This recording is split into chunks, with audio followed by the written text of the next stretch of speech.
on Tuesday, January 18th, 2022, beginning at 6:55. Everyone stand for the Pledge of Allegiance, please. Pledge allegiance to the flag of the United States of America and to the republic for which it stands, one nation, under God, indivisible, with liberty and justice for all. Thank you. Madam Clerk, you call the roll, please. Trustee Brady? Here. Trustee Brennan? Present.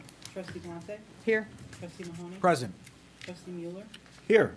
Trustee Sullivan? Here. President Fox? Present. Thank you. Item number 1, I'd like to ask the board for a motion to consider approval of tonight's agenda. So moved. Second. Anyone from the board have any comments? Anyone from the public? Madam Clerk, you call the roll, please. Trustee Brady? Yes. Trustee Brennan? Yes. Trustee Galante? Yes. Trustee Mahoney? Yes. Trustee Mueller? Yes. Trustee Sullivan? Yes. Motion carries. Thank you. Item number 2, I'd like to ask the board for a motion to consider approval of the minutes of the special village board meeting that was held on January 4th, 2022. So moved. Seconded. Any questions from the board? Any questions from the public? Madam Clerk, you call the roll, please. Trustee Brady? Yes. Trustee Brennan? Yes. Trustee Galante? Yes. Trustee Mahoney? Yes. Trustee Mueller? Yes. Trustee Sullivan? Yes. Motion carries. Thank you. Next, we have item 3, Business Spotlight. President Glatz, Clerk O'Connor. I'd like to receive a presentation at Tinley Park Business Spotlight Primal Cut. Primal Cut Steakhouse has been in operation at 17344 Oak Park Avenue since 2017. Primal Cut serves a traditional surf and turf menu with Italian options in an upscale casual atmosphere and boasts an extensive wine menu, steaks that are carved and aged in-house, Sunday brunch, and delectable desserts that are the best, that are made fresh daily. Please join me in welcoming Paul Spass, owner of Primal Cut Steakhouse.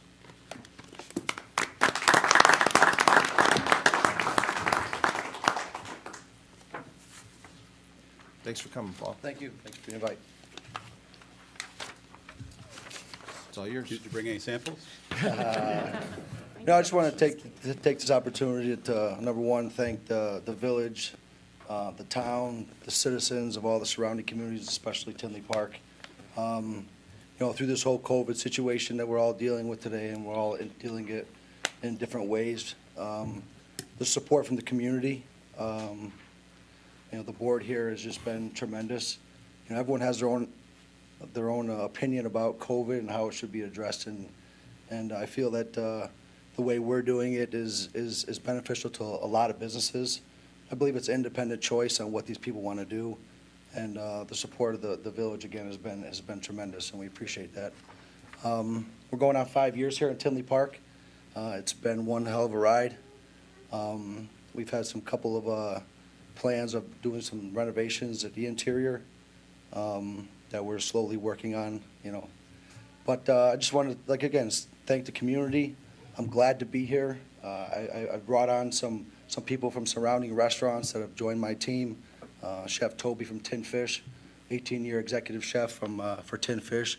He's part of our team now. He's been there, through COVID. Tin Fish had closed their doors. We opened them up to him. It's been great having him there. And we have some other couple gentlemen. We have an executive chef from Francesca's group who has joined our team. He was a corporate chef again for Francesca's for 18 years. And he's now on part of our team, helping us with some of our Italian dishes. It's just been a great run. We have a 21-year lease, so I plan on being here for a long time. And just a constant dedication and commitment to quality and service is one of the reasons why I believe we're here today. My goal was to become a downtown steakhouse in Tinley Park. And if I've heard it once, I've heard it 100 times. When we first started from where we're at today, is a completely different menu, a completely different restaurant, completely different product. We're serving some of the top steaks in the country. Our newest purveyor has been with us for probably the last year now. Some of their places that they deliver to are places like Mastro's, Ocean Prime downtown, So we're getting some of the best steaks. And again, it's been a long ride, and I look forward to some of the future that we have here in the town. I look forward to some of the infrastructure that's going in for the plaza and the new building that went up across the street. And I support all the local businesses around. Hope they do well. Avocado Theory, stuff that's going on across the street. Hopefully we'll get some other restaurants in there to help us as a whole as well. Very good. Thank you, About it. Paul. Yeah, thank you very much. Appreciate the village and the board, and again, the citizens of everybody who's been giving me support to be where we're at today. Thank you, Paul. Thank you very much. Thank you.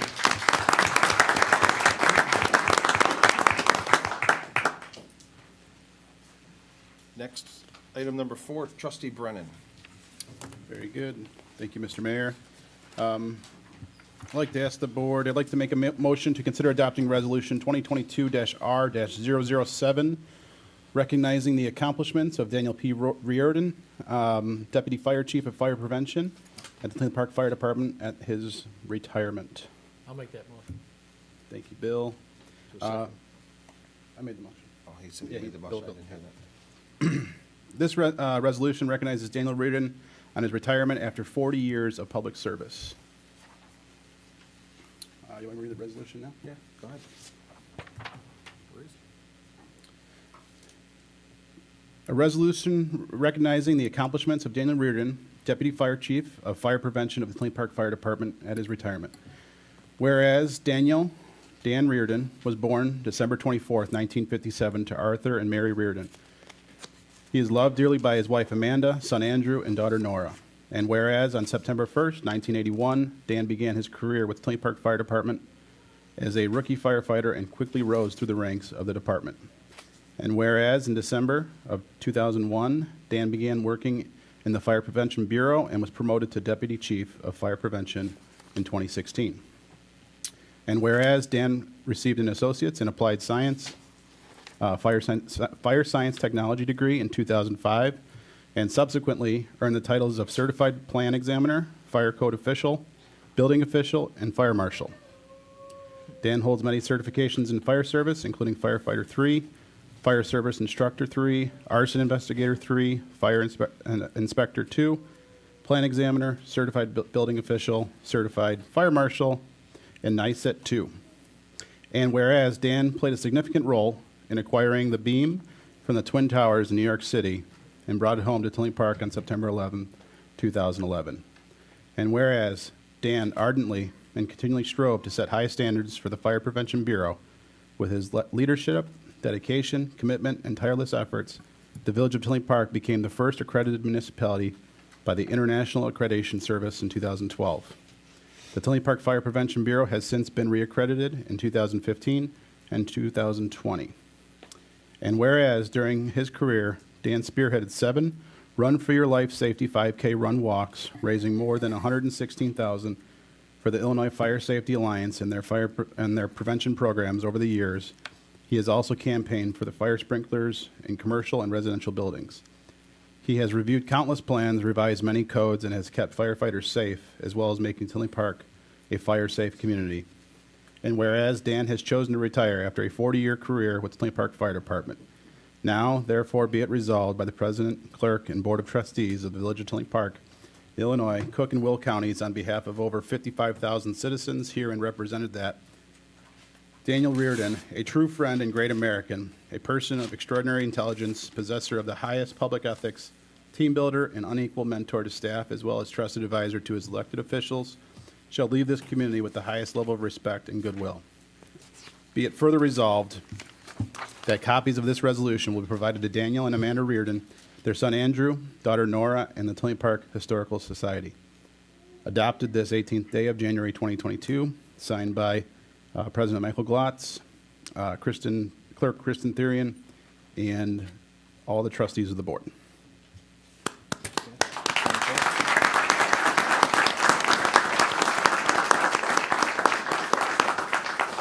Thank you, Bill. First, I want to say, usually people talk about someone's one of the best. Dan is the best. I have never worked with someone as caring about the safety of our town is Dan Reardon. We've had plenty of businesses that have had issues, and the first thing we always did as staff and myself personally is we would get a hold of Dan, and he would immediately go out there, and he would find a way for the business to either open or get through whatever they had to do, finding a solution like we just had right before he retired. We're sitting with, talking with a business about, putting some type of poly tank or something to get him through the process.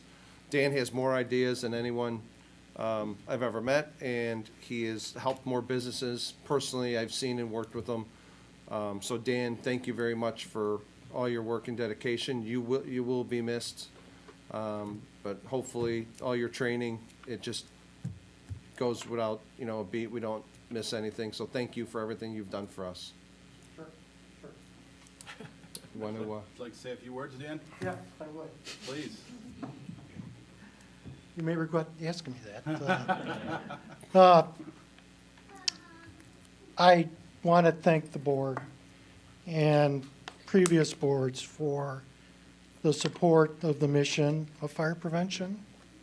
It's really been something that really goes before me, dates back to the 70s when the fire department, which was volunteer, but they saw a need for a fire prevention bureau because of some tragic incidents that had happened. If I can just focus a little bit on my first part of my career.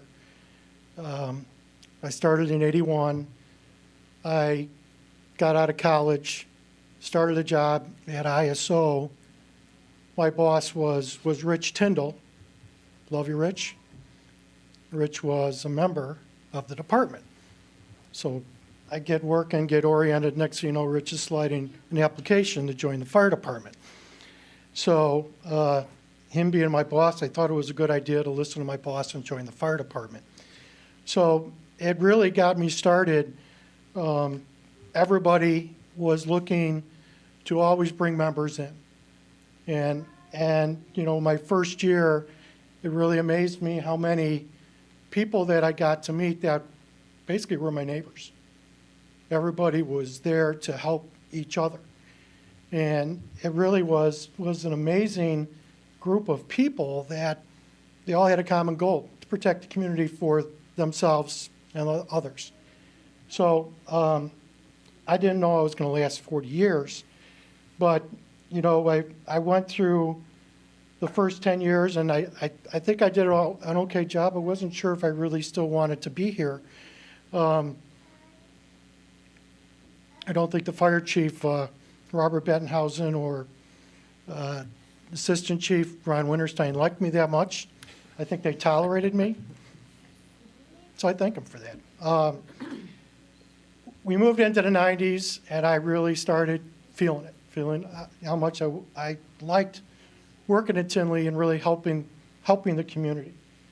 Heck, I even got to serve on the Long Range Planning Commission for a number of years.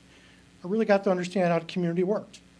So when we got to the 2000s, and the opportunity came on to join, I took the test, and I was fortunate enough to be able to work as an inspector, work for Chief Dunn, and really take that community service aspect and all those other things that I learned about helping the community and apply it to the job of which now I was full-time.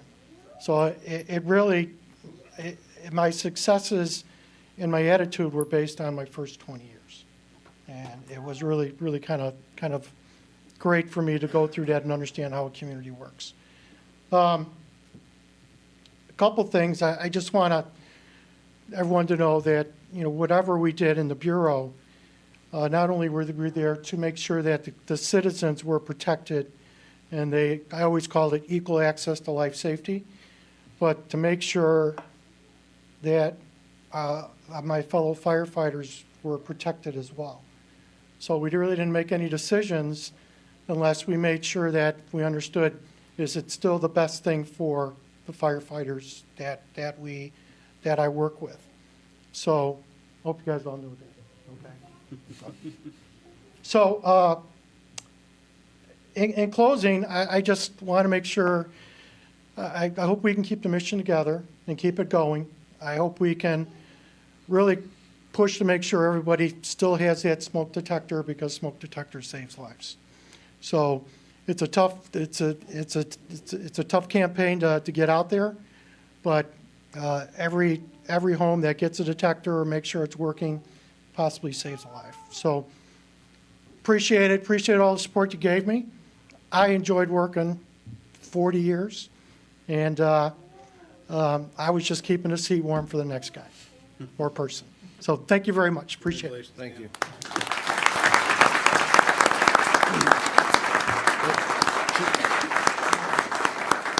Chief Klotz, do you want to say something before we take a photo? Well, in the resolution, it does cover it all. 40 years in the fire service is a long, long time. And Dan, again, served on both suppression and prevention.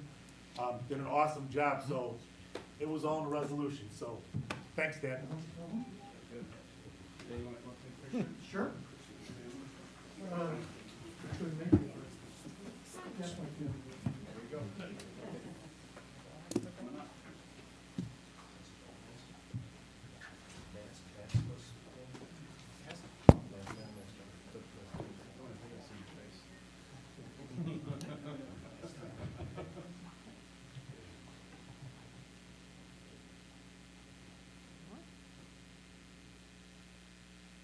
Thank you very much.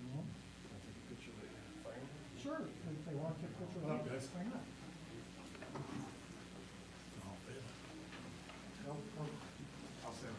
Yes.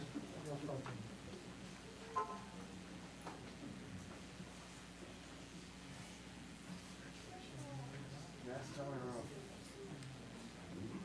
Two. Countdown's on.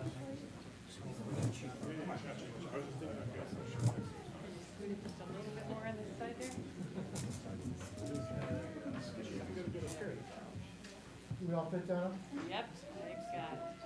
Ready?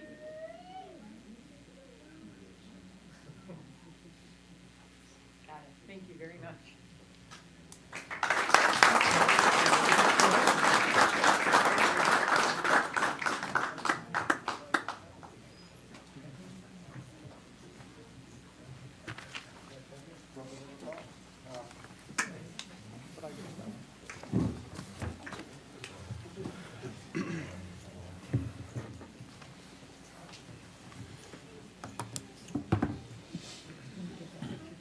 I would like to also add to it. Dan, are you with Dan? Dan, could you come back in the room, please? Officer Gregg, would you grab him, please? Get Dan Reardon.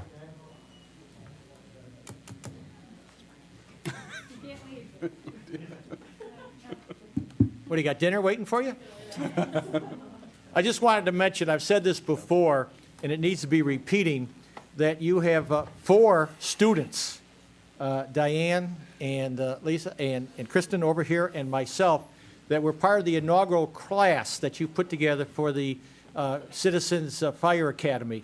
And I know COVID stopped it dead in its tracks, but speaking for the 3 other students and myself, we enjoyed what you did for us, taking us all through the 9 weeks of training, and you were a big part of that. And for the 4 of us, we'd like to say thank you for the job you did for the Citizens Fire Academy. Welcome. It's a great program. Yes, it is. Yes, it was. We had a good time. Diane, you got anything to add to it? I actually did not take that program. Oh, I took thought you the did. Police Academy, but I'm sorry. I have heard it's an amazing program, and I do want to sign up as soon as it starts up again. Oh, you took the Police Academy. There you go. Wrong uniform. But thank you, Dan. You're welcome. Say that, Bill? Yes, you can go to dinner. Thank you, Dan. Thank you, Dan. Madam Clerk, will you call the roll, please? Trustee Brady. Yes. Trustee Brennan. Yes. Trustee Galante. Yes. Trustee Mahoney. Yes. Trustee Mueller. Yes. Trustee Sullivan. Yes. Motion carries. Thank you, everyone. Item number 5, I'd like to ask the board to consider appointing Cheryl Malowit to the position of Accountant 2. So moved? Second? Thank you. Cheryl joined the Finance Department in 2019 as a part-time accountant and has been responsible for reviewing and analyzing billing receipts, daily cash receipts, processing accounts payable, and supporting the accounting staff. Cheryl has over 20 years of experience in the accounting field, including 8 years in senior-level accounting roles, and holds a Bachelor of Science in Accountancy. She has demonstrated her abilities and a strong desire to continue to take on additional responsibilities. It is recommended that Cheryl is promoted to the position of Accountant 2. I'd like to ask the board to please consider appointing Cheryl to the position of Accountant 2 effective January 31st, 2022. So first, I would just like to add congratulations, Cheryl, and HR, thank you for all the work that you guys do on that. So Cheryl, you want to say a couple words? Just wanted to say thank you for the opportunity and looking forward to starting. Thank you, Cheryl. Very good. Thank you. Thank you. Thank you much. Good luck. Thanks, Angela. Any comments from the board? No? Any comments from the public? Before we vote on Cheryl? No? Madam Clerk, call the roll, please. Trustee Brady? Yes. Trustee Brennan? Yes. Trustee Galante? Yes. Trustee Mahoney? Yes. Trustee Mueller? Yes. Trustee Sullivan? Yes. Motion carries. Thank you, everybody. Item 6, I'd like to ask the board for a motion to consider appointing Jessica Moy to the position of Public Works Service Representative. So moved? I'll second that. Thank you. Jessica joined the Public Works Department in 2019 in a part-time role and has taken great initiative to support the daily office operations. She has a positive attitude, a strong desire to take on additional responsibilities, and provides excellent customer service to the residents of Tinley Park. Prior to joining the village, Jessica served in various public safety roles. She holds a Bachelor's of Arts in Legal Studies and a Master of Leadership Studies. It is recommended that Jessica is promoted to the position of Public Works Service Representative. Please consider appointing Jessica to the position of Public Works Service Representative effective January 19th of 2022. John, do you want to say anything? No, just echoing the statement we have in here. Jessica's done a great job with us. She's one of our frontline clerks up front there, and if it wasn't for her hard work and continued effort towards bettering our department, wouldn't have recommended her for the promotion. So she's done a hard work at our job and earned the recommendation. Jessica, you want to say anything?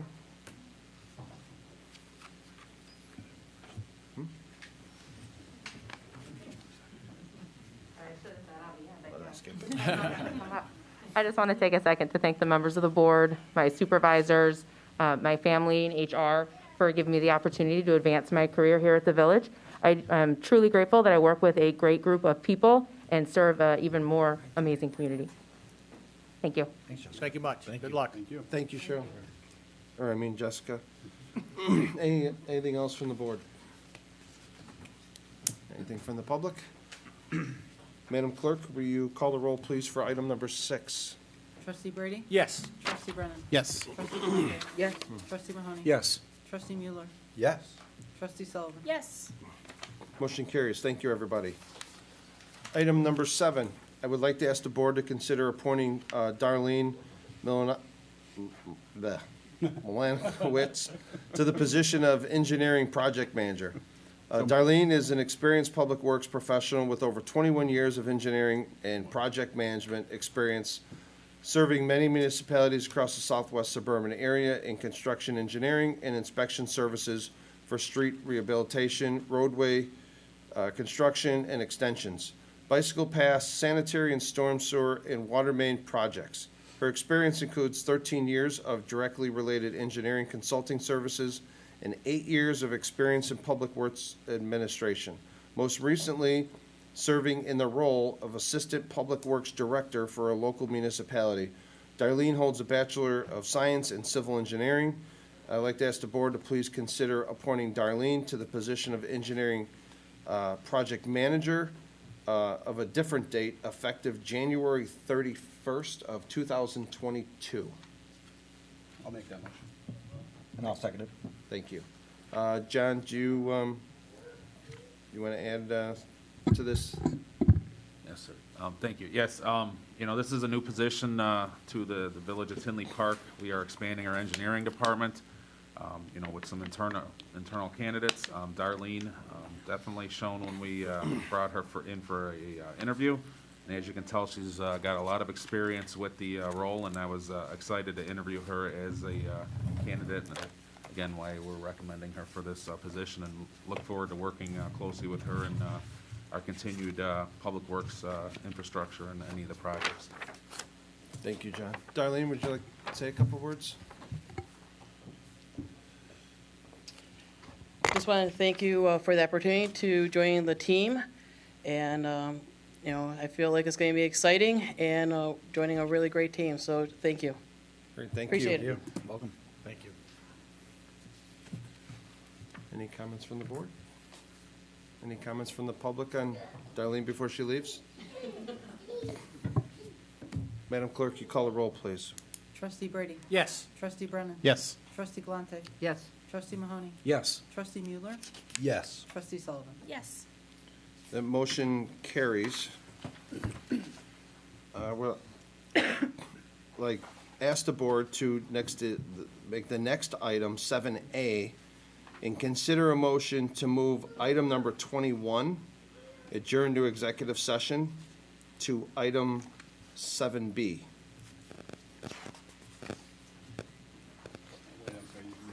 Move executive session to next, okay. so that we could discuss it because of what's on the agenda. Okay. I'll make that motion. Thank you. Do I have a second? Second? Adjourn to executive session to discuss the following. Think about it now. Oh, sorry. And it's Go ahead. actually 8. We'll move it up executive session. Go ahead. Trustee Brady? Yes. Trustee Brennan? Yes. Trustee Galante? Yes. Trustee Mahoney? Yes.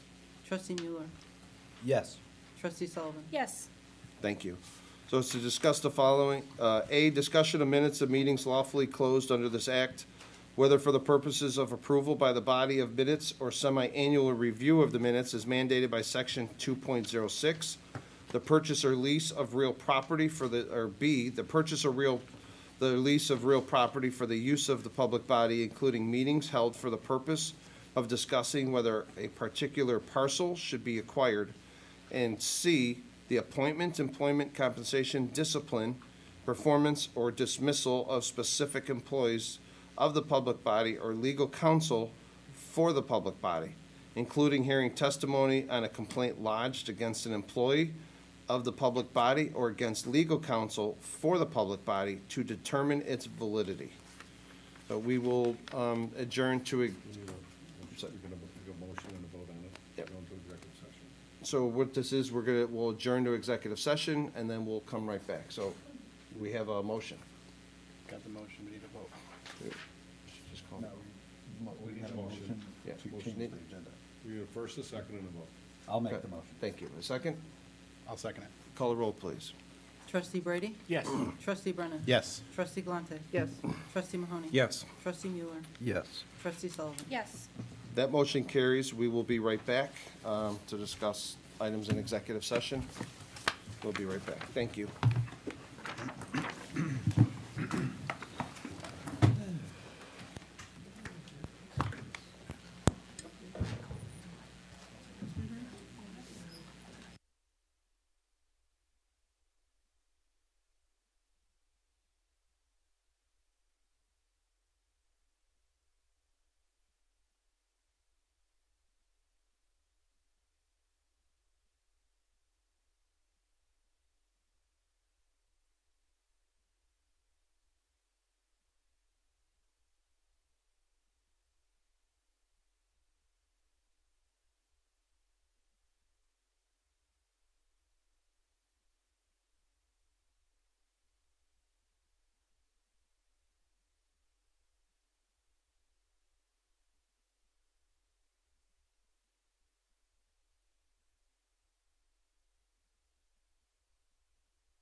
To reopen the meeting, I'd like to ask for a motion to reconvene to regular scheduled board meeting. So moved.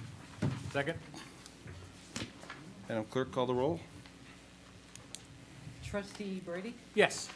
Trustee Brennan? Yes. Trustee Galante? Yes. Trustee Mahoney? Yes. Trustee Mueller? Yes. Trustee Sullivan? Yes. Thank you. Motion carries. We will move on to item 8. I'd like to ask the board for a motion to consider approval of the following consent agenda items. So moved. Second? Thank you. The consent agenda items have been publicly posted and available for review according to the Illinois Open Meetings Act. Would anyone from the board like to remove any of these items from the consent agenda tonight?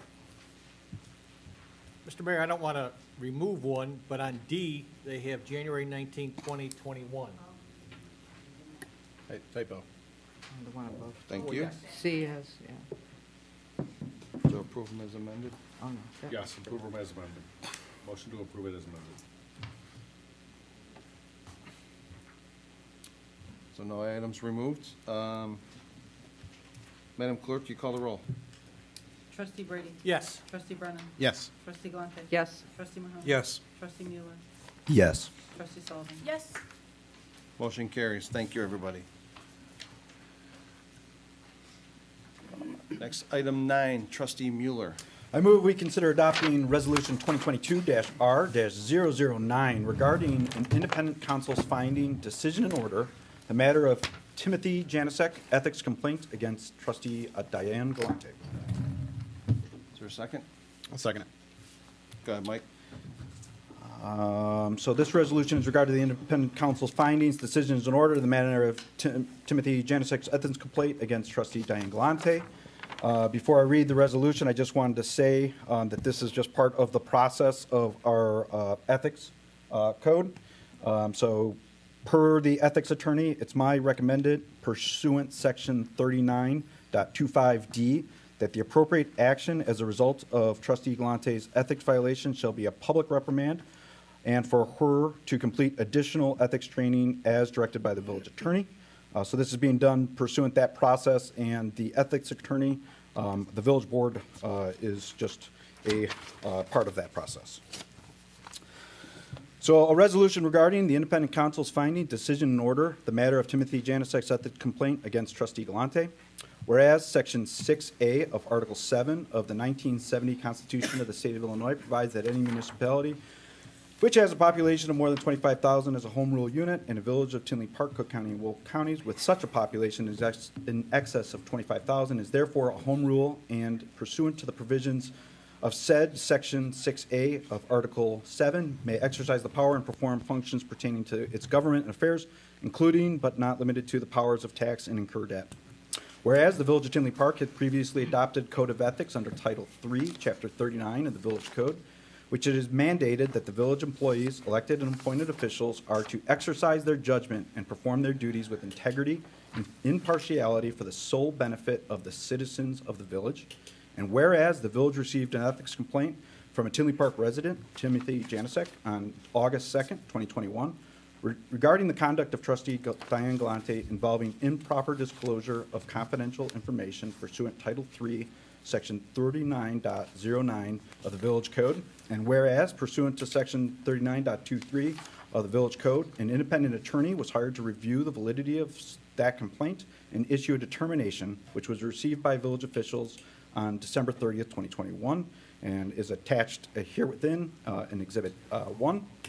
Whereas count 1 of the complaint alleged that trustee Diane Galante improperly disclosed confidential information by providing 3 affidavits from March 2021 through April 2021 to attorney Stephen Everhart, who had several pending lawsuits filed against the village and village officials, including trustee Galante. And whereas the 3 affidavits provided to attorney Stephen Everhart, trustee Galante disclosed conversations she had with village employees, trustees, and attorneys regarding the FOIA disclosure and legal strategies for a pending lawsuit involving Mr. Everhart. And whereas trustee Galante was given an opportunity to respond to the allegations of the ethics complaint, however, the answer received were not responsive and she refused many of the questions. And whereas the independent attorney sustained count 1 of the complaint based on the content and the timing of the affidavits, coupled with trustees Galante's dismissal of a defendant in pending lawsuit, finding that trustee Galante colluded with Mr. Everhart to improperly disclose confidential information. And whereas the independent attorney found it problematic that trustee Galante disclosed confidential information with Mr. Everhart, categorizing it in a strong lapse of judgment. And whereas pursuant to section 39.25 of the Village Code, it is recommended that because of trustee Galante's ethics violation, she receive a public reprimand and complete additional ethics training as directed by the village attorney. And whereas the independent attorney investigation was limited to violations of the Village Code of Ethics, and whereas upon the independent attorney's recommendation that further investigation is warranted, attached hereto is Exhibit 2, a copy of this resolution, and the independent attorney's decision and order with exhibits shall be forwarded to the Cook County State's Attorney's Office Public Integrity Unit. I think that's all I need to read, right? I don't know. Is Yep. that the end of it? Yep. Okay. Thank you, Mike. Like to do then, I guess, ask before we ask the board for any comments. Anyone from the public care to comment? I suppose I get to comment, yes? Yeah, I just said before the board comments, see if there's any public comment, then the Okay. board will. So trustee Galante will comment? Yes. After Public the comments now, public though, comment. for it, if you want to speak. Well, I could wait till she comments. I'd like to hear what she has to say, if the Sure. board is all right with that. If she wanted to comment. I do want to It's up- comment, It's absolutely. up to you guys. Well, you know what, then we'll just do it in reverse, Diane, if that's, Okay. if you want to. And I'm gonna ask You that could go, we- you can go first, and then we'll do the board, your request, and then public comment afterwards, if that's what you'd like to do. And then, only thing I like to do, in case I forget, remind everybody, we are not in the Governor Pritzker's proclamation anymore. Public comment is 6 minutes, not 3 minutes. You don't have to ask for an extension if you'd like to speak longer than 3 minutes. We're back to the original ordinance. And then ask the board also as well to preserve order and decorum. Let everyone have a chance to speak, no one interrupt anyone. And same thing when public comment is done, if everyone, unless a question is directed towards any of you guys, please do not interrupt the speaker. I will hold everyone to that. So if you'd like to, go ahead, Diane. I'm sorry, I just want You to go make sure I understand. I don't need to ask for additional minutes up front anymore. I can ask if I run out of time? No, our ordinance for trustees is 5 minutes. For the public commenters, where they got 3 minutes, they could ask for an additional 3 minutes. They don't have to ask anymore, it's 6 minutes. Okay. So can So- I ask as a trustee for the board to grant me additional time to finish what I need to read if I need that time? This is a pretty serious allegation against me, I would hope. The ordinance is 5 minutes, so if you like to, when you're done, if you want to ask for additional time, then it's up to the That's board fine. whether they want to, That's fine. grant it. Okay. So, and just, Diane, if you could, before you go on, so it is the ordinance 30.011. Basically, no trustee without leave of a majority of the trustees present shall speak more than once upon the same subject until every trustee desirous of speaking shall have spoken. No trustee shall speak longer than 5 minutes at any one time, except by consent of a majority of the trustees present. So, Deputy Clerk, could you please turn on the clock then, and it's all yours, Diane. Okay.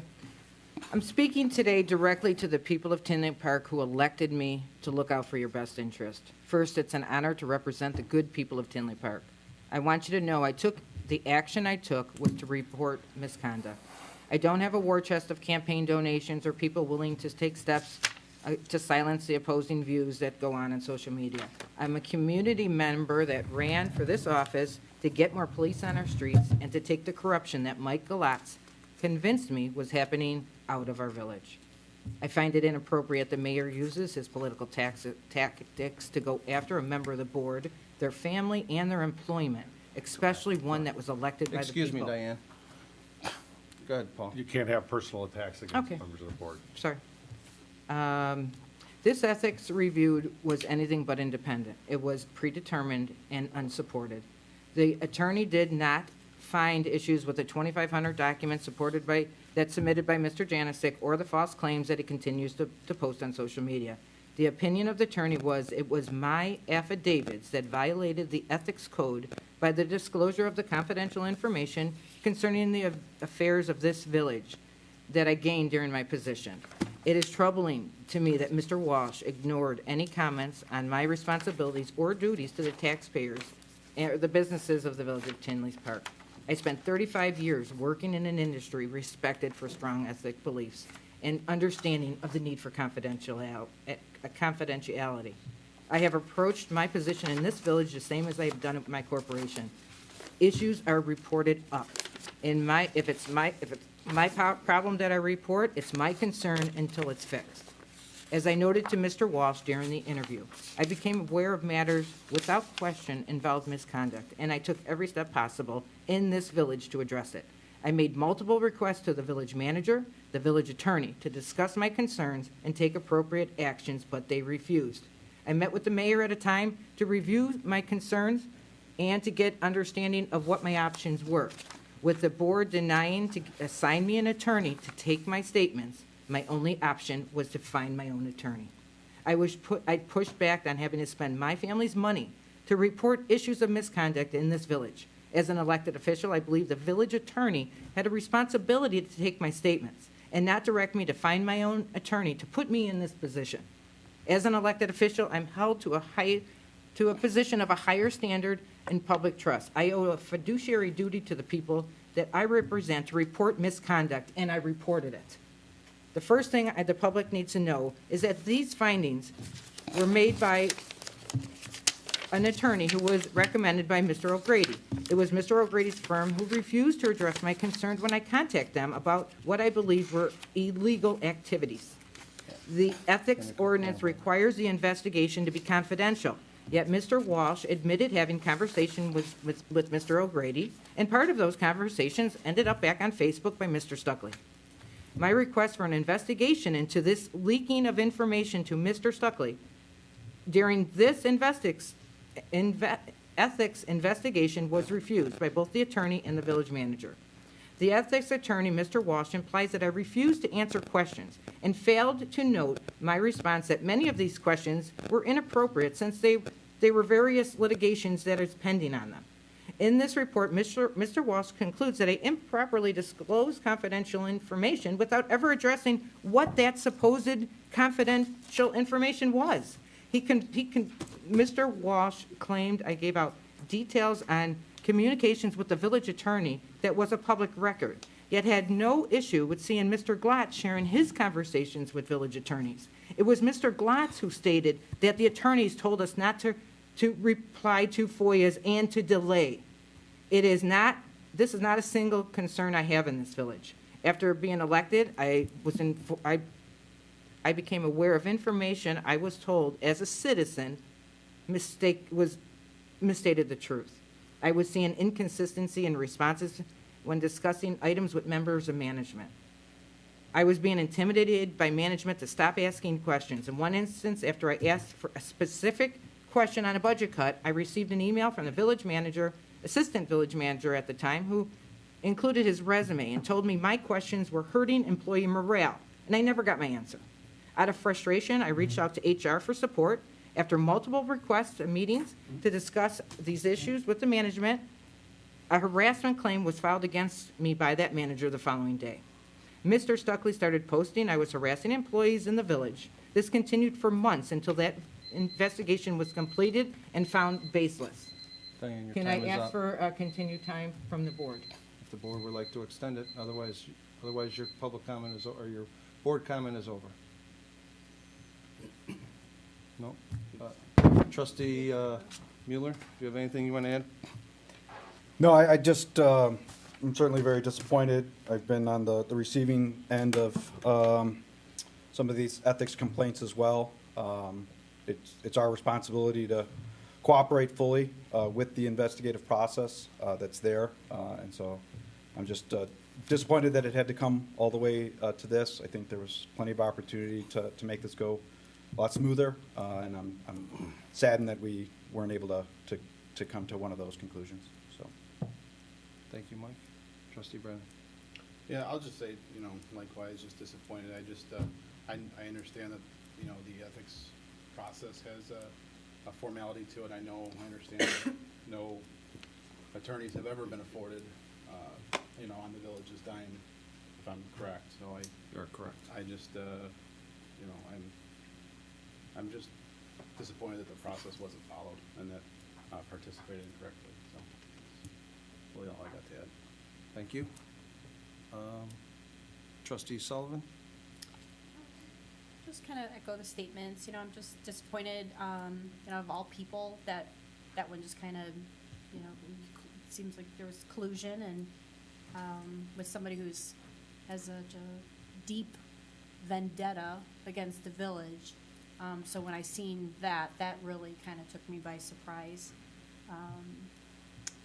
And seeing that you were let go from the lawsuit the next day, that kind of struck a nerve with me. So I was just disappointed, and I don't think it's the taxpayer's responsibility to foot the bill for someone's defense in an ethics complaint. That's all. Thank you, Colleen. Trustee Mahoney? Yes, I'd just like to echo Trustee Brennan mentioned, also Sullivan. Just the audacity to think that the taxpayers are going to pick up the bill for an individual's ethics complaint is absurd. From an individual that preaches saving tax dollars, being a watchdog, and now we want the taxpayers to suck up that bill. That kind of blows my mind right there. I'm really confused, so I'm boggled right now. Thank you. Thank you. Trustee Brady, do you have anything you want to add? Yes, as I read this report, this is almost 500 pages, I certainly was in shock and disbelief that anybody that would aid in a gentleman who has been suing the village for administrations, not caring who sits up here, but be able to attack them at various times for doing their job and finding out things that, trying to find out something to disturb and upset our village. The man who has cost thousands upon thousands of dollars of taxpayers' money in our village. I don't understand anybody in any way, shape, or form that would want to help him. My parents raised me as a gentleman. I don't think I'd even open the door for him. Almost at a loss for words. I came up with one word, and that was disappointment. That's it. Thank you, Bill. Clerk O'Connor, do you have anything you want to add? I do. I found it very interesting just listening to what Trustee Galante stated. What I heard was deflection. She started by blaming the ethics attorney.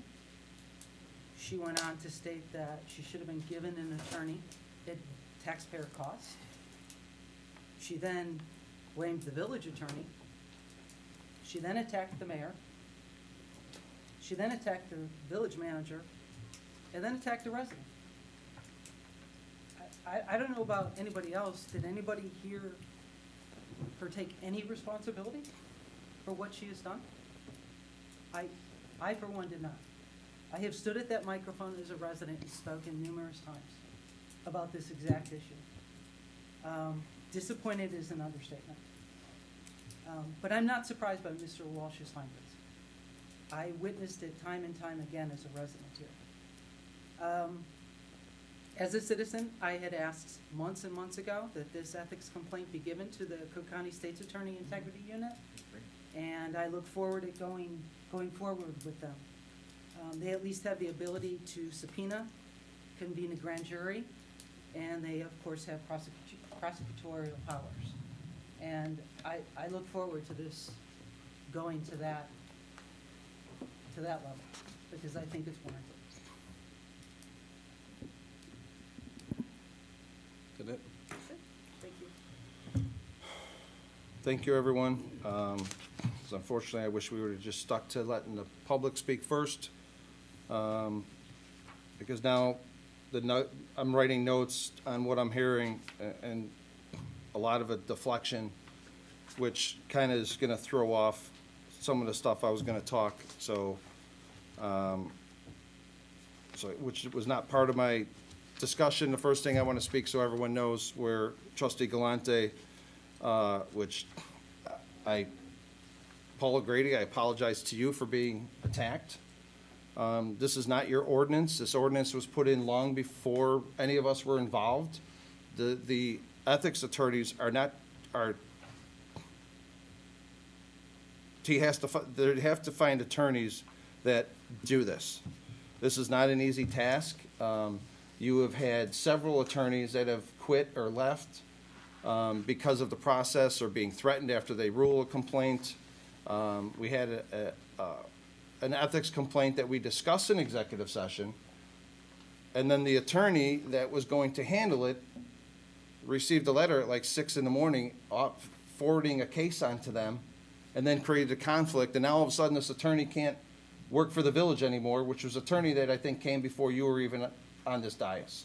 And so everything keeps getting conflicted out because of the stuff that's shared from executive session. And the part that she doesn't speak, where she's blaming our attorney, which again, I'm very defensive of blaming anyone on this board.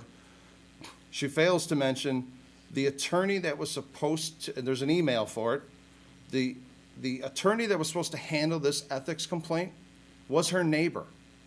And that I asked if that would raise to a conflict.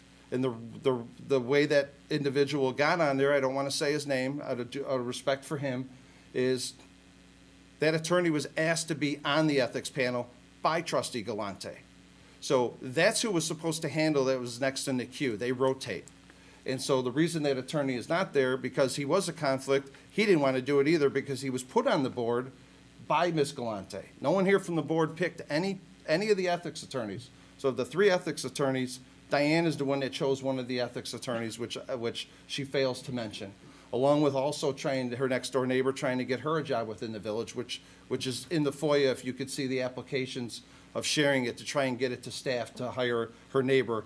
That's 2 neighbors, which none of us have tried to hire anyone or friends. That was not part of it, but I had to discuss that. Her response about myself and the village attorney, which is, in my opinion, I'm not a judge or an attorney. That's perjury when you lie about stuff like this, and that's kind of why the process is going forward. The attorney that she speaks of that gave her bad information or told her not to respond, she's never spoke to her in her entire life. The guy's never said one word to her. So she mentions that, which is also could fall under defamation for him for his career. And now he's being sued because of an affidavit that is false. I won't respond on what she said about us saying not what to give or what not to give, because it's pending litigation now because of a false affidavit that was produced by the trustee that is now not taking responsibility for it. So once that one's dismissed, just like all his other lawsuits, then I will happily and gladly discuss that, and we could go into details on that. The other part that I didn't plan on discussing is our staff. I take it very personal. We work very closely with our staff. Many staff prior to any of us getting on the board have been viciously attacked. Their families have been attacked. And if you get to know your staff and talk to them, you could see what this individual has put them through. And some of them are sitting with us, and I take that personal. They're our friends. Chief Walsh has also been put in a bad position, which is also in the reports, where he was confronted to ask for information, and an investigation of myself was ordered by you and former Mayor Vandenberg. And Chief Walsh came back, and his report stated that he felt that you and Mayor Vandenberg were abusing your powers in the position and trying to force the chief to give you information that no one from this board has any access to, or even from staff. The only one that has access to it is the police department. Pat Walsh, the village manager, the accusations against him I take personal. That man has worked very hard to get to where he is, 16 years. I'm very proud of what he's done, and I'm glad that you are part of this village, Pat. Our finance department, it has been a rough 2 years for them dealing with some of the emails and the accusations and the rumors and innuendos. We have some of the best working finance department that anyone will find in the United States. And we've had a group of people, when Brad Bettenhausen retired, stand here and tell us how financially and fiscally responsible our staff and honest people with rewards that no one could ever match. And they've also been the receiver of this. Again, I have village attorney, but I talked about it up there. Our village attorney has done more than us than any village attorney. There's more work in pro bono and phone calls for us on our behalf that is being done to help us with whatever it be, legislation, anything to make this village move forward. And it's been a blessing to have Paul to want to step back on the dais. Not many owners of firms are sitting on a dais. They're the ones in the back, and they're having their other people do it. But he takes this personal. He lives here. This is his neighborhood too. And so I take it personal when someone with his reputation is attacked. Sorry, I'm speaking about stuff I didn't even want to talk about. As far as the ethics complaint go, which is very upsetting, which people don't know, 56 of us, elected officials and staff, have had ethics complaints filed against us. Diane became number 56. I've had 11 filed against me from her individual that she shared confidential information with. I have sat there every single time, 2 hours at a time, answering emails, going back and forth, phone calls with these people, because that's the process that was put in place. And every time I've talked to them, and you could FOIA all the emails you want, I've said it there that this should not go forward. There's no facts, there's nothing to sustain this, but we have to go through the process, Mr. Glotz. We go through the process. I sat in my office at the corner on a false ethics complaint filed by Trustee Galante, which the ethics attorney called out on everything that she was doing that was false. All the information she put in there was false, and it was lies. None of it was true, and he called it all out in the report. But she doesn't talk about that. Of the 56 people that have been complained about, she is the first one in the history of the village, one of 56, that has ever requested, if there's an alleged complaint against you, that the taxpayers, the one that has been, complaining about, the spending and the lawsuits and all the other stuff, she's the first one of 56 people to ask the taxpayers to pay for the complaint that was lodged against her. We get complaints, we don't like them, we stand up to them, we own them. Myself, Kristen Therian's had 7 of them. Pat Carr, 5. Dave Niemeyer, 3. The rest of the board, 1. We've all gone through the process because that's the process. We don't control the process. We have to follow the process. And of these complaints, 20 of the 23 that were filed were either written by or was represented by, as we know, the individual that was receiving all these affidavits at a cost of $173,000 for that kind of stuff. I don't want to belabor it, some of the stuff. Dave Niemeyer's been emailing Trustee Galante about their conversations that she's filing legal affidavits and he can't share information with her anymore, and she gets upset. He says, I can't share information with you on your legal cases with Eberhard due to this. I would also advise you not attend closed sessions related to Eberhard cases, similar to what Mayor Vandenberg did because of his relationships with Mr. Eberhard. Again, he talks about her signing stuff for him, and then staff gets attacked, unfortunately, when, like Dave just said, his exact words were, I wouldn't be doing my job if I didn't think about the type of information I was sharing about these legal cases with you based on what you said in a legal document. Go through the complaint, quick couple points.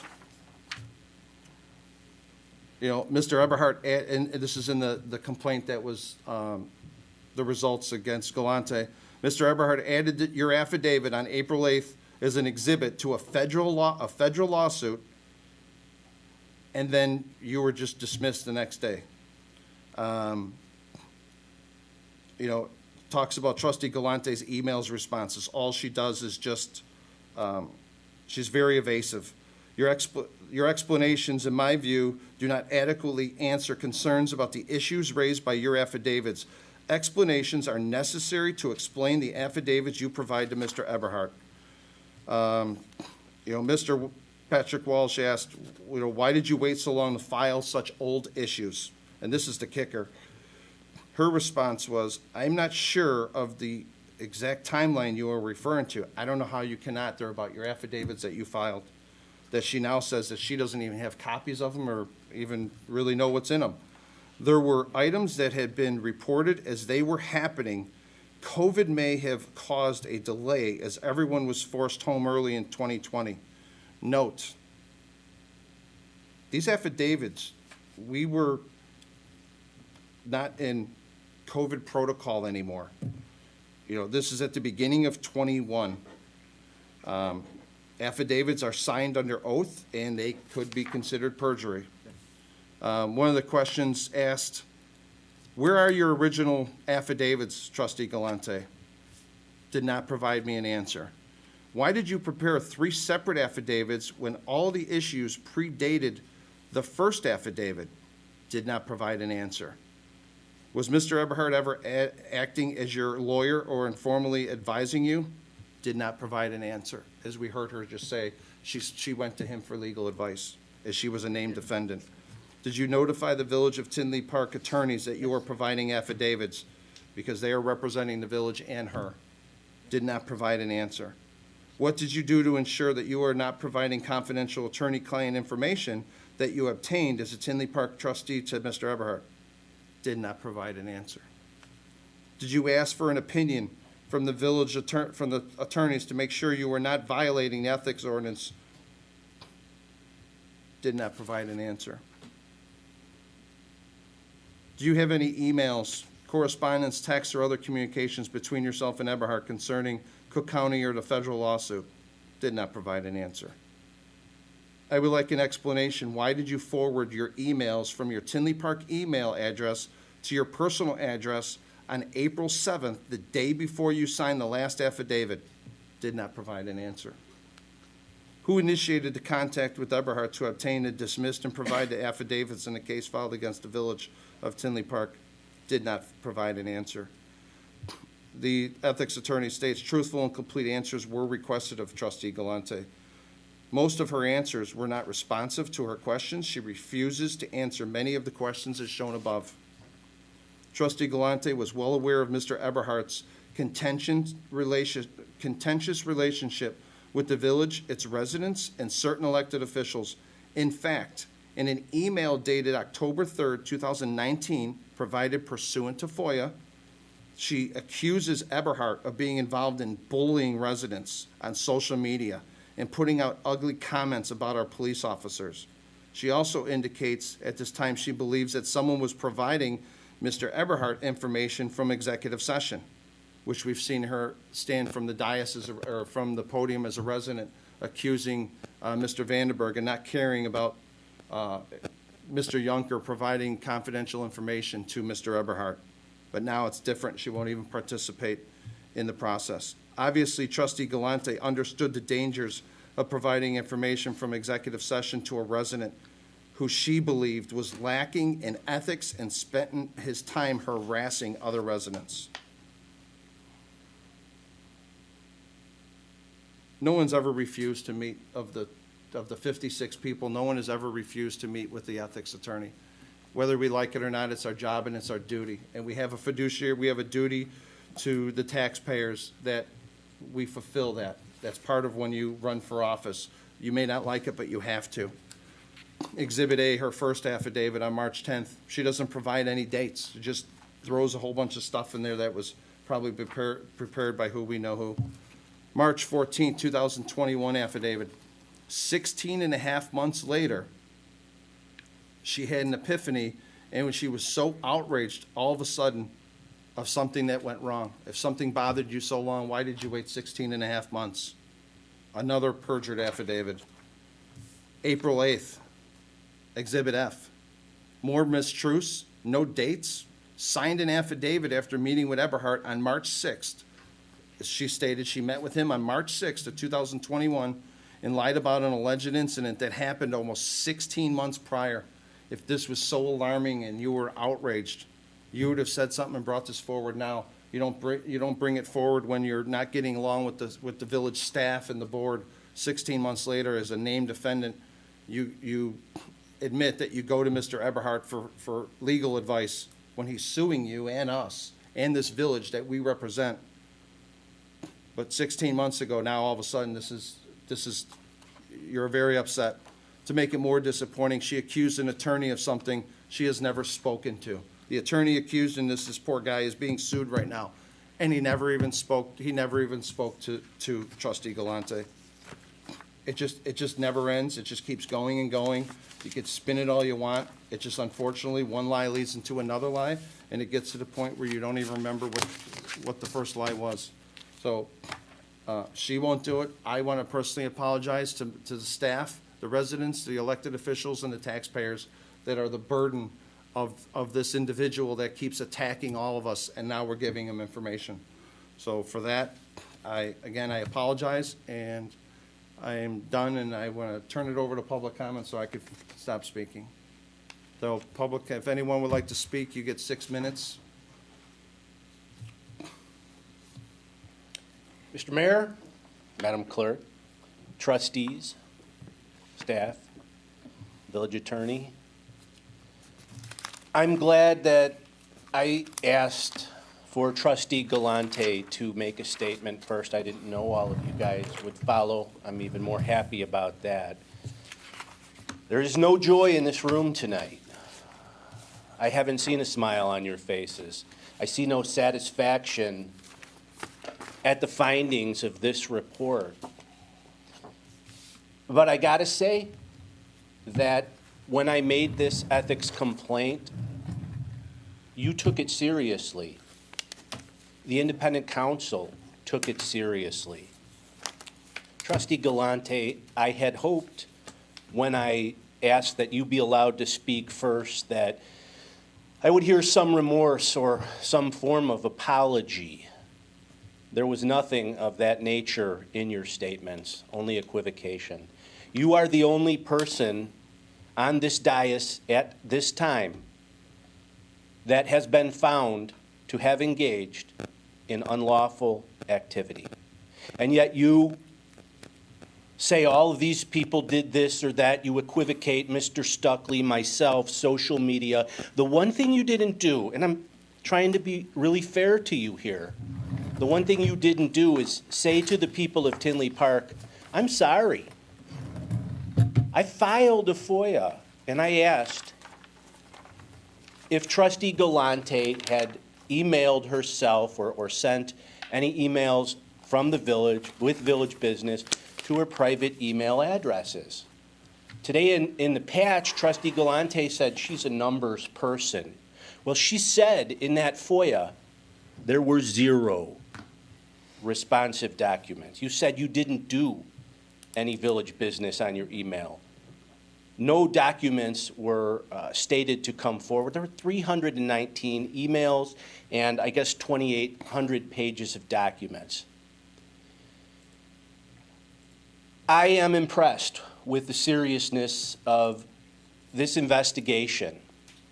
I'm impressed with the comments of all of the board except for Trustee Galante. I think that you should resign. Since you have stated to the media today that you will not resign and you will not apologize and you do not see what you have done as wrong, I believe that forwarding this to the Office of Professional Integrity is the only course of action that this board should take. You guys have covered a lot of the things that I was going to talk about today, and that's great, but when I go through this report and I see 17 questions that the independent counsel asked Trustee Galante, and you just didn't see fit to even answer 14 of them. 14 questions, no answer was given. You determined that these questions were not valid in the investigation that stands on the podium before us. You're the only trustee in the history of this town that has been found guilty in an ethics complaint, in an ethics investigation. You just don't see the magnitude in that. This board has a problem. You guys went into executive session and we sat out here and I thought about what you guys do, what you go through, all of these lawsuits and these ethics complaints, and now you have a member of this board that you can't trust. You can't trust. And you guys are trustees. What do you do with a trustee you can't trust? A trustee that betrays the people of Tinley Park by going to the one person who we've all dealt with. I've been sued by. Bridget Rapizard has been sued by for having a political sign in her yard. The one person who a judge in the case that was thrown out that I was involved with said was a blackmailer. You went to that one person. I supported you. I stood out in the cold to help you get elected, to get signatures on your petitions, because you stood at this podium and said you were a reformer. You believed in transparency, honesty, integrity, and decency. I have not seen one shred of that in you tonight. You have lied, obfuscated, and done all you can to make a mockery of this process, and for that, you are the only trustee in Tinley Park ever found to be guilty in an ethics investigation. I look forward to seeing this forwarded to the Office of Public Integrity, and I thank you guys for taking it seriously, and I'm very disappointed that you didn't. Anyone else care to address the board? I think I'll add to that. I just want to make a correction on something that you said.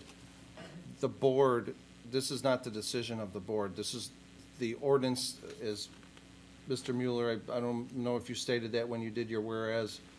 This is part of the ethics procedure. This step is what was requested or recommended, proper word, from the ethics attorney, the way the process works. We didn't decide, just so you know, we didn't decide to go do this. This is the way the process is set up in the ordinance. I'm glad the process is working. And then, so that's it. If there's no more public comment, we'll move on to business. Next, we have item number 10. I'm sorry, now we have to, thank you. Madam Clerk, will you please call the roll? Roll call for item 9. Trustee Brady? Yes. Trustee Brennan? Yes. Trustee Mahoney? Yes. Trustee Mueller? Yes. Trustee Sullivan? Yes. Motion carries, thank you. Item number 10, I'd like to ask the board to consider adopting ordinance 2022-0-007, increasing the number of Class E liquor licenses for Avocado Theory at 17302 Oak Park Avenue. I'll make that motion. Thank you. Do I have a second? I'll second. Thank you, Dennis. Avocado Theory is seeking a Class E liquor license, which permits the sale of beer and wine only. This item was discussed at the committee of the whole prior to this meeting. Any comment from the board? Any comments from the public? Madam Clerk, will you call the roll, please? Trustee Brady? Yes. Trustee Brennan? Yes. Trustee Galante? Yes. Trustee Mahoney? Yes. Trustee Mueller? Yes. Trustee Sullivan? Yes. Motion carries. Thank you. Item number 11.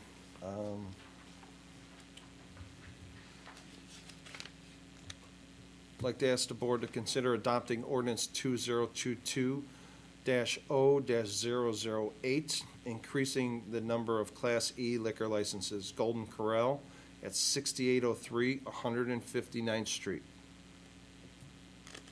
Do I have a motion? I'll make that motion. I'll second it. Thank you. Golden Corral is seeking a Class E liquor license which permits the sale of beer and wine only. This item was discussed at the Committee of the Whole prior to this meeting. This ordinance is eligible for adoption. Any questions from the board? Any questions from the public? Madam Clerk, you call the roll, please. Trustee Brady? Yes. Trustee Brennan? Yes. Trustee Galante? Yes. Trustee Mahoney? Yes. Trustee Mueller? Yes. Trustee Sullivan? Yes. Motion carries. Thank you, everyone. Next is item 12. I'd like to ask the board for a motion to consider adopting ordinance 2022-0 or O-009, increasing the number of Class A liquor licenses. Hillgrove Tap, 9501 171st Street. So moved. Do I have a second? Second. Thank you. Hillgrove Tap is seeking a Class A liquor license which permits the sale of alcoholic beverages. This item was discussed at the Committee of the Whole prior to this meeting. This ordinance is eligible for adoption tonight. Any questions from the board? Any questions from the public? Madam Clerk, will you please call the roll? Trustee Brady? Yes. Trustee Brennan? Yes. Trustee Galante? Yes. Trustee Mahoney? Yes. Trustee Mueller? Yes. Trustee Sullivan? Yes. Motion carries. Thank you. Item 13, Trustee Mueller.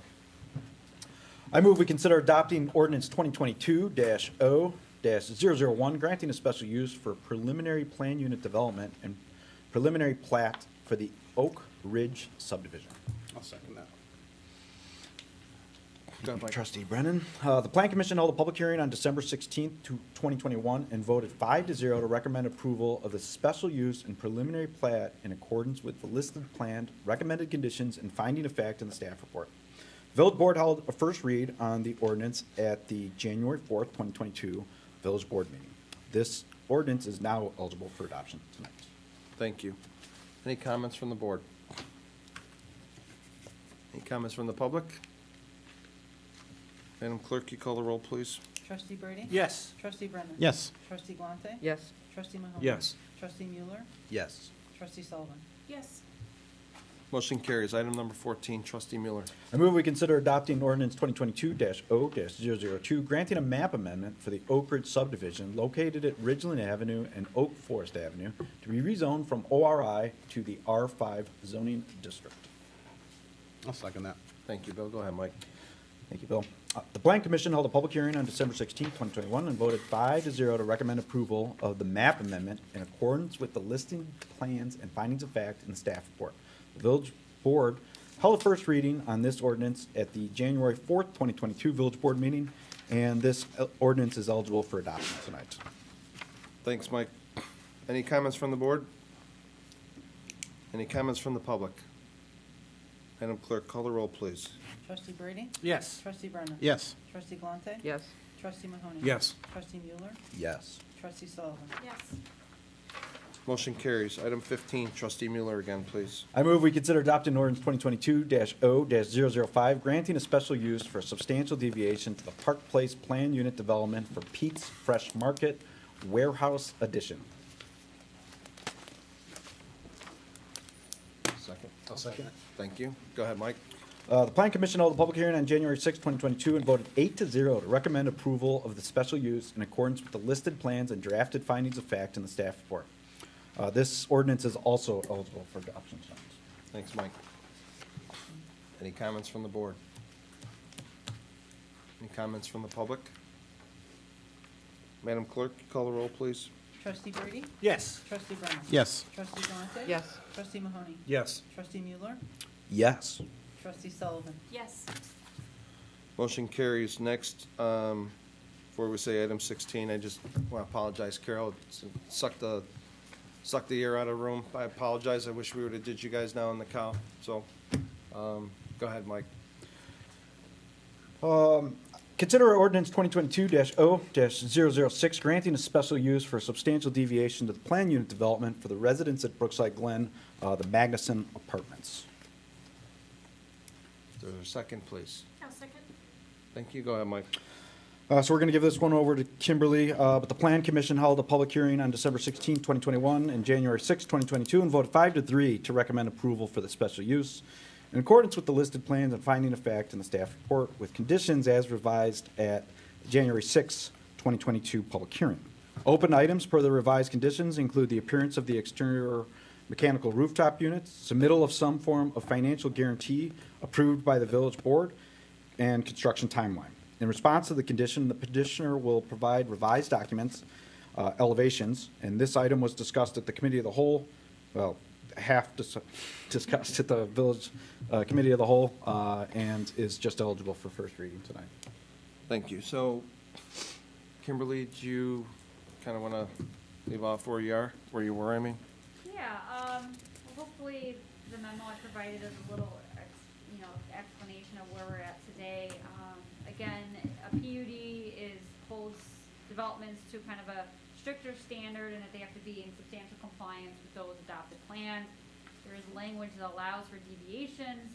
The deviations we've reviewed, we felt were substantial because of the architecture that was discussed in great length. But at the end of the day, the developers worked with staff in making the adjustments. A lot of this was triggered due to the construction type changing, of which, is dictating some of these changes. But we have a project here that, staff is comfortable with, presenting it and feels confident that at least the changes that are there are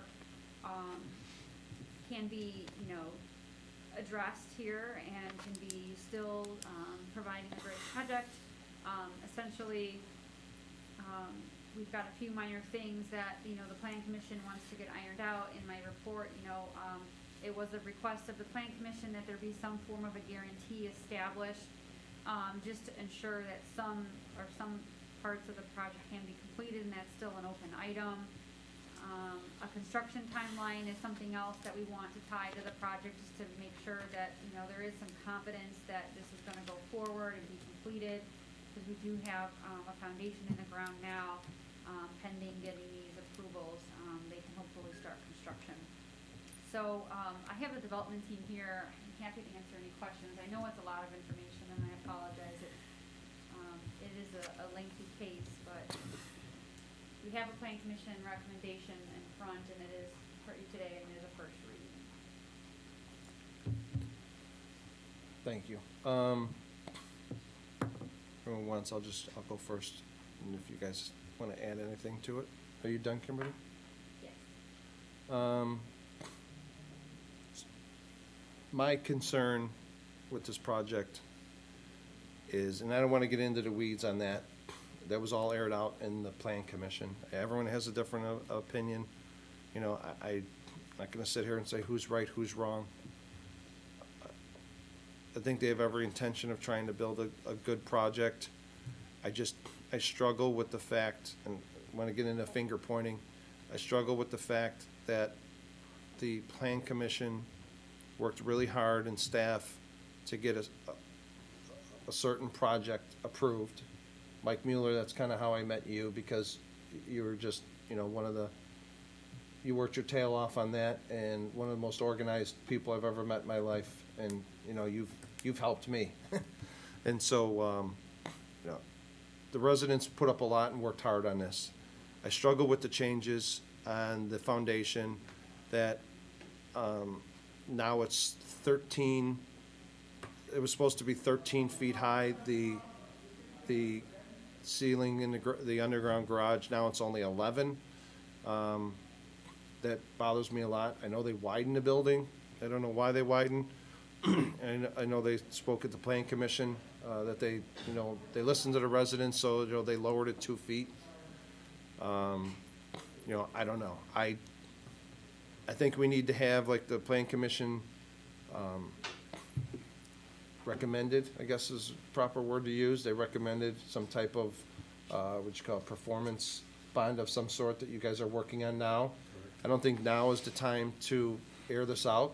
I think just a project alone, I think everyone should just make their comments and let staff and the attorneys and their attorneys do their job and work, see if they can work this out. Because at the end of the day, we want the best project. We want them to be successful. We want us to be successful. We want all the residents around them to be just as happy with the project. It doesn't do anyone any good to have any animosity. I would ask the board to, I don't vote unless it's a tie, I would ask the board to make sure that they stick to everything that they agreed on with staff and the plan commission back in, what was that, 17 it went through? They worked extremely hard to get to where it was. Paula worked really hard on that, and so I just ask everyone to make sure we stick to what it was. We can't change the foundation now. The foundation's in, is what it is. Whoever missed, I don't think this is, the sword we should fall on over 2 feet. Would it be nice to have 13 feet? Yes. The building's in. There's $5 million in the ground. I don't think we want to have someone take a bulldozer to $5 million. I don't think anyone benefits from it. But we have to make sure everything else in that project adheres to what the Plan Commission passed in 2017 and this board passed. They worked extremely hard in the residents. And any concerns that the residents have, I think we need to listen and make sure that they're adhering to that as well. I don't want to hold the project up. They have a good team, but we also want to make sure that they do everything that we agreed upon, 4 years ago. It's unfortunate for them, for the economy, that the project is slowed and stalled as much as it is. Some of it no fault of theirs. Just so everyone knows, they fell victim to MWRD. Correct me if I'm wrong, Carol, but you guys had a lot of holding time over MWRD. Some of this 4 years seems like a lot. Some of it was not their fault. It was all, another governmental agency holding them up, which we've seen with many projects, so we can't hold that against them. So that's kind of where I'm at. So I don't know, we'll start, Diane, you want to go first? Or do you guys want to have, if you guys think it'll help you, unless you want to just move it along, we could either have you guys make a couple comments, or we could make comments, whatever. What would you guys prefer to do? I just have one comment. I don't think I agree with you. All right. I think we generally are in agreement with the comments you've made. I just want to clarify the one thing that I think maybe we want to make sure. Okay. Some of the items that we're talking about are things that can't be done, that were part of the 17 ordinance. So while I appreciate what you're saying, I just want to be clear that the things that we're talking about are things that, because of the foundation in the ground, can't be met, even if they were approved by 17. And it was a change from precast to full-on masonry, which made the building wider and a different foundation. So to the extent we can comply with 17, we will absolutely do it. The things that we are talking about changing are dictated by a foundation that already exists. But if the original foundation that was approved was put in, could you adhere to that? Well, it would have been a different construction, and the largest issue with that is the precast, which is what that building was, is not particularly available at the moment. There's a massive supply chain problem with that. So we did switch to proper sort of traditional masonry, and that dictated that. And so I guess what I'm saying is some of the items in the 17 approval cannot be met, and those are the items that we're talking about. There's only a couple of them, which is what the discussion was, and we agreed to the vast majority of the Planning Commission as well. So we agreed to what the Planning Commission recommended. The changes are things that cannot be done with the foundation as it exists. So you agreed to everything I mentioned other than the brick because of the foundation and the precast? There were, I think there were 4 items in that. It was a stone sill. I don't have it in front of me right now. I haven't. But we agreed to all of the architectural conditions that they had asked for at the Planning Commission level. And I talked to Kevin tonight, actually, on the way out here, and so we will work out. He did send me the bond that you guys had required from the Boulevard project, and if it's something along those lines, I'm fairly certain we can get to where we need to be. Paulo O'Grady again, Village Attorney. Yes, that's, before Carol and before you got here, during the committee of the whole meeting, I had briefed the board that we were in discussions over performance bond, that it wasn't going to be for the entire project, but just for parts of the project. We're going to work with you. I know Kevin told me as well that you guys had a good call today. I don't think we're that far apart, that we're going to get there, and that's why I told the board tonight that they felt comfortable with that. that we would continue, they could, if all their concerns were met, including this one, we would pass it on tonight for first reading, and in the meantime, between now and the second reading, we can work out and hammer out those details. Yeah, and I As spoke well to as the Kevin. details with Kimberly's team. Perfect. It's 'Cause perfect. they don't come back until February 1st is the first Tuesday, right, Kimberly? Yeah. So that gives them 2 weeks to go back and forth, and I highly recommend anyone that hasn't done so yet. I watch all the Plan Commission meetings, and our staff, Lori and Dan and their architect and their attorneys, any questions that you have or anything that you need to know or anything that concerns you, go back and watch that Plan Commission meeting, because everything is discussed to a T. And so to move the process on to, I would go back and watch the Plan Commission meeting, and before the next agenda goes out over the next week, if you have questions, please submit them to Kimberly as soon as possible, so that she can get them to, you know, Carol and your team and your architects.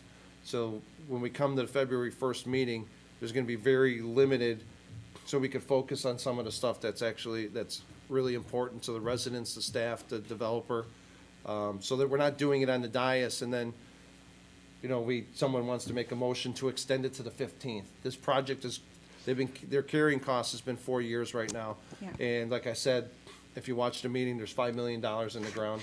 I actually and want to correct that. My guy told me tonight it was $7.5 million when Okay. he went back and looked at the numbers, so.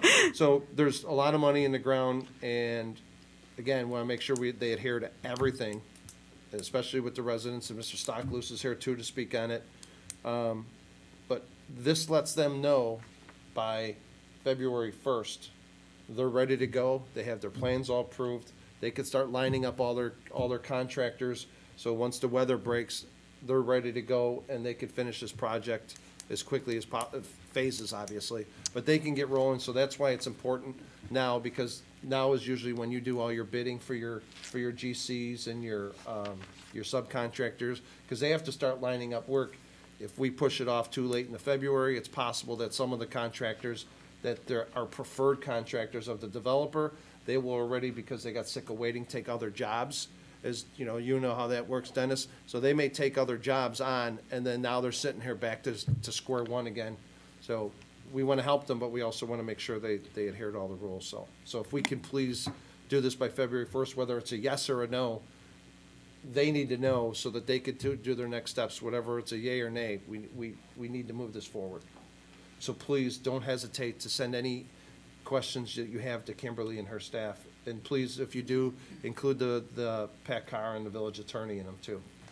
And our architect is here if anybody does have any questions. I mean, he's available to answer them tonight as well, and he'll be back then too, but he is here. Make a couple comments? It's all yours. So just going back to 2017, I think when we as the residents got together with the village staff and the developer, there's a couple key things that we were looking for as part of this project, and that was that it was going to be right for the community, it was going to be the right product, which was, a high-end apartments serving the southwest suburbs, and what we were really concerned with is changes. And so when we moved ahead to the permit that was issued for the foundation, I still struggle. We went through an extensive PUD substantial deviation. The team was very, very familiar with that process. It's still a little bit shocking to me that we didn't go back through the planning commission process at that point in time, just because we all knew what the process was. And if changes were made in a PUD like this, that they would need to come before the plan commission. And so I do appreciate that you guys did come to the plan commission and present your case and work through all those details. Despite the comments from the petitioner, I do think that those were very productive sessions, and they got us to the point that we're at today. The last thing we want is a hole in the ground. And so I agree completely with Mr. Glatz. I really would like to see that performance bond. I'd like to see that at every opportunity we adhere to what we fundamentally were after back in 2017. So it's simple. The right product with the right involvement from the community, and we get this product going vertical. So I'm fine to go forward today. I will say, I know Mr. Stocklus is probably going to talk at some point.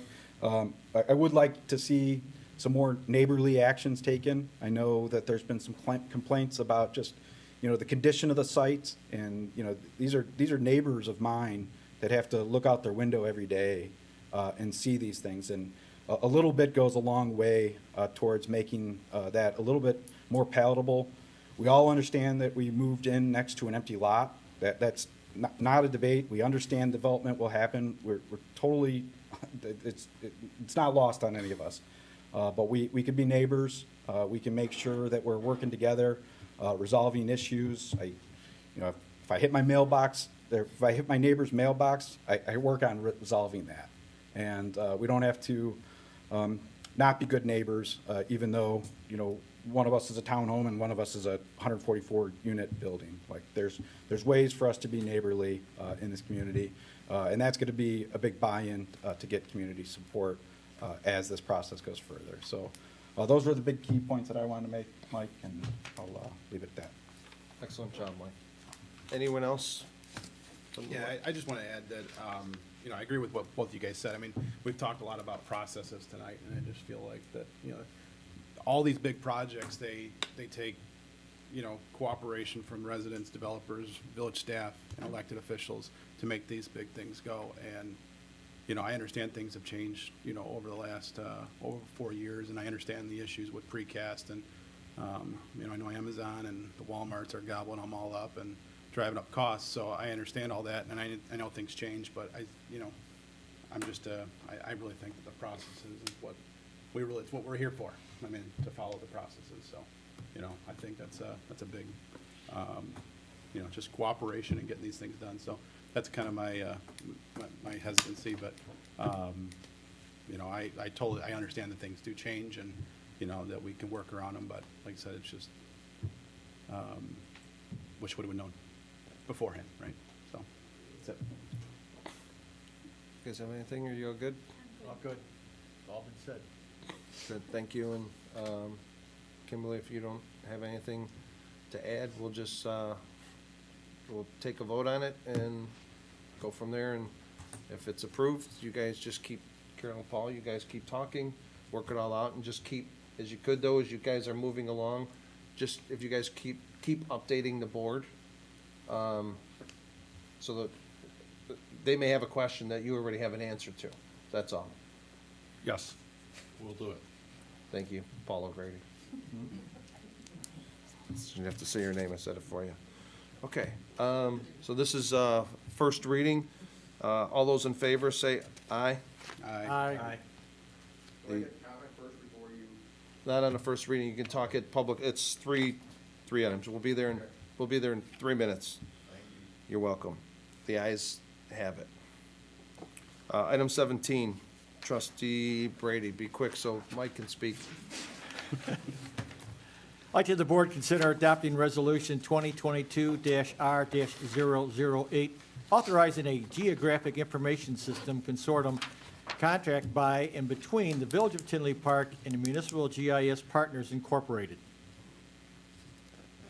I'll second that. Thank you. Thank Go ahead, you. Bill.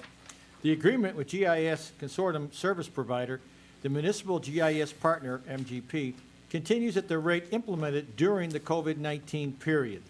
The renewal term will remain in effect until December 31 of 2022. If desired, the village can modify the scope and terms of this agreement at a later date via addendum presented to the board.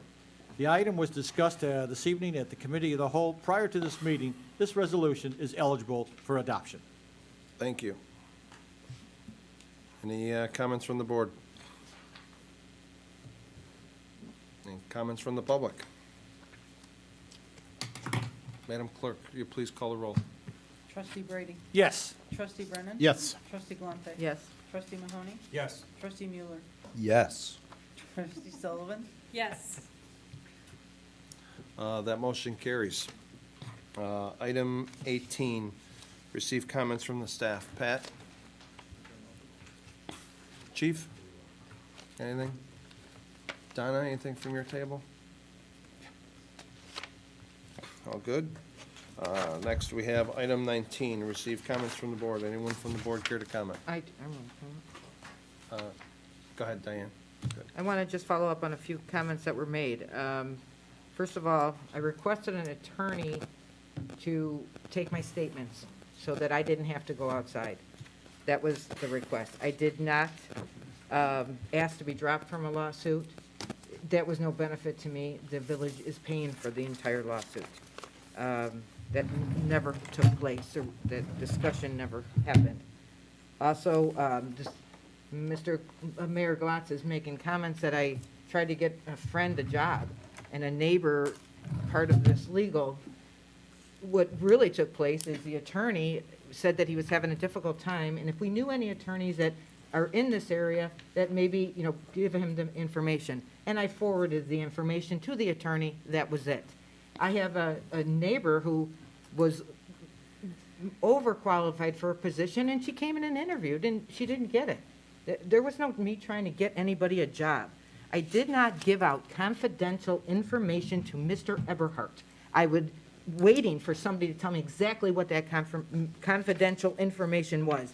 I wanted my truth documented. That was it. I'm trying to make sure that there was anything else that was, these statements that are being made about me that are false. Mr. Janisic is talking about all these things that I forward back and forth to my emails, when the attorney said there was nothing, there was no problems with that. None of his claims were founded. It was my affidavits that he believed I gave out confidential information, yet he could not give me that information. He also insinuated that I didn't want to meet with him when he canceled the meeting with me that was set up originally, and then called me the day before I was leaving on vacation to try to reschedule. I did not refuse to meet with him. I also answered every one of his questions. I don't know why why he laid out the questions and didn't fill in my answer the same way. I don't know why, but I gave him answers. I just want the people of Tinley Park to understand, I reported the misconduct that was done in meetings. During this meeting, lies were told. That was what I reported. I can't say it any clearer. I hope people open their eyes and start looking at what they're doing to me. If you think that harassing family members, harassing people into submission is what you want out of your elected officials, it's wrong. I did not do any of the stuff that these claims are being made, and adding on that I tried to get people's jobs doesn't even make sense. It has nothing to do with this. That's it. Anyone else from the board? I didn't have any further comments, but just to respond to that, the complaint said there was no OMA violation. And you wanted to get the word out 16 to 16 and a half months later. You were that upset about it. It never stops. I will forward And Diane, You're right. you had your choice, your turn. And then, I'm not gonna call it by name, but just seeing some individuals sit here, I went to a school board meeting. I went to a school board meeting to sit and watch and congratulate all of these new board members that got elected that have never sat on a board before, to congratulate them. And that was ruined. You showed up and you berated the school board for 3 minutes. Can I respond to that? So, That's No, a you false already- statement, you and I'd already like to spoke. explain why I went to that school board, if that's okay. you already spoke. So you can make thank that you. claim. Okay, Thank you. I'll respond to that next time. February 1st. Next, item number 20, receive comments from the public. Anyone from the public care to comment?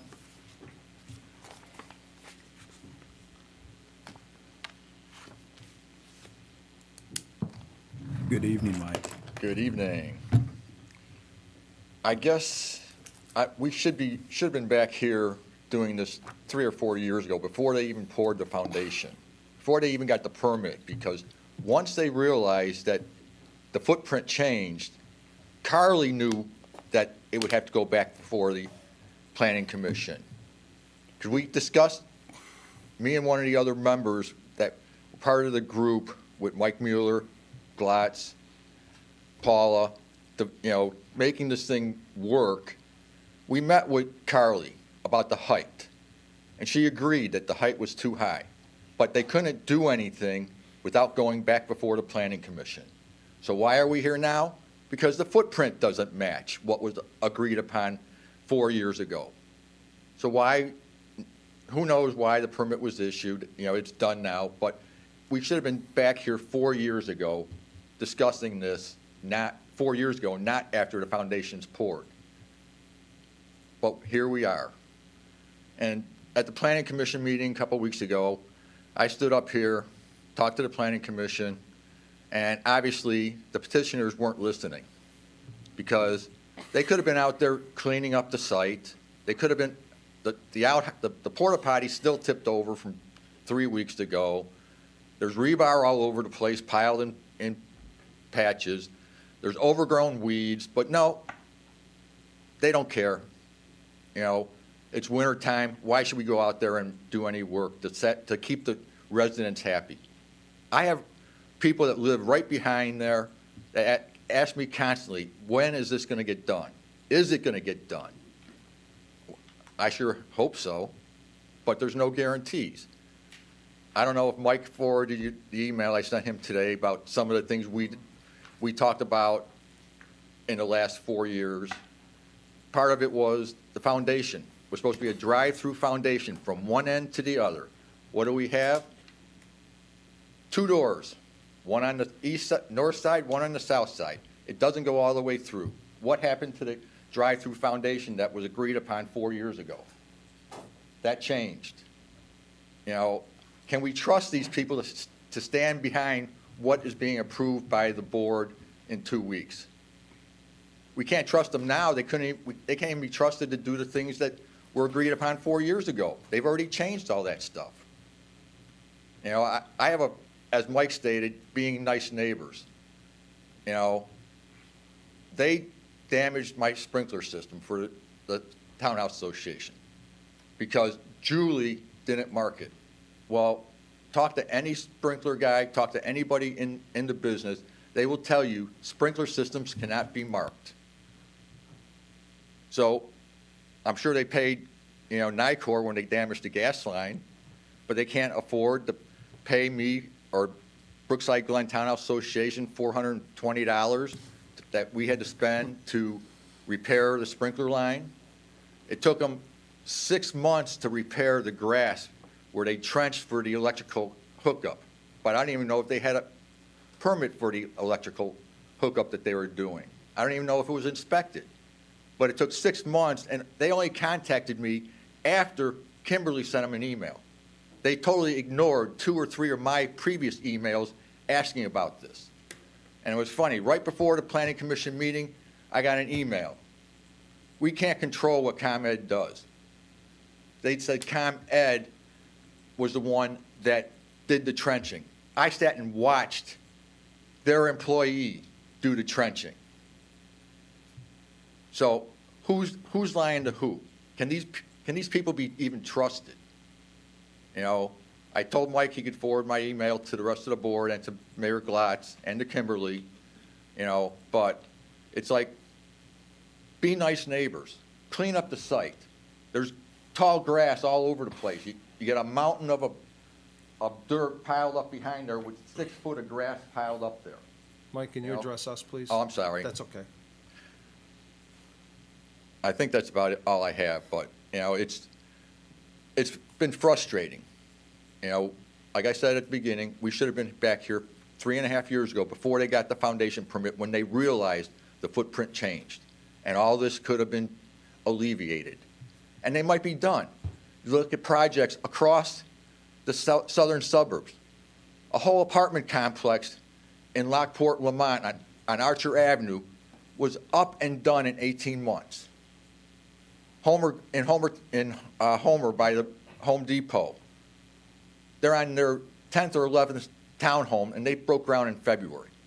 This is 4 years running, and now they're telling us it's going to be another 2 to 3 years after this before they're going to be complete.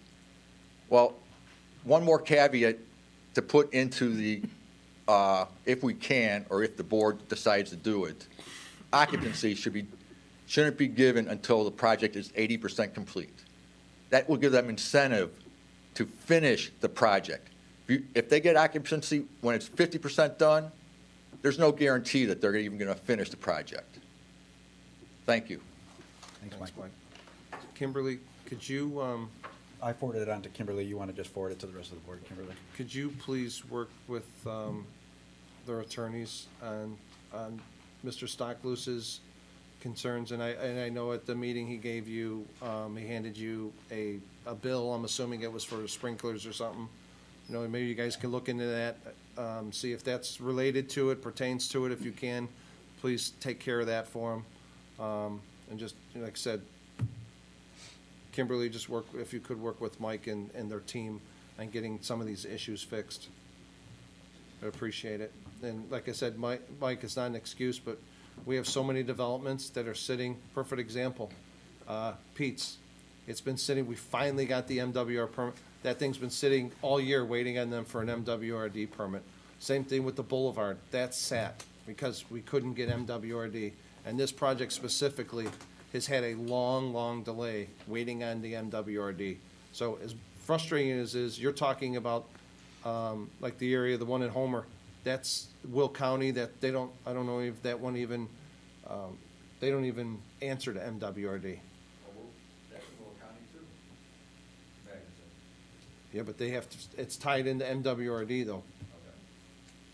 I think it's because it's so close and they got that creek.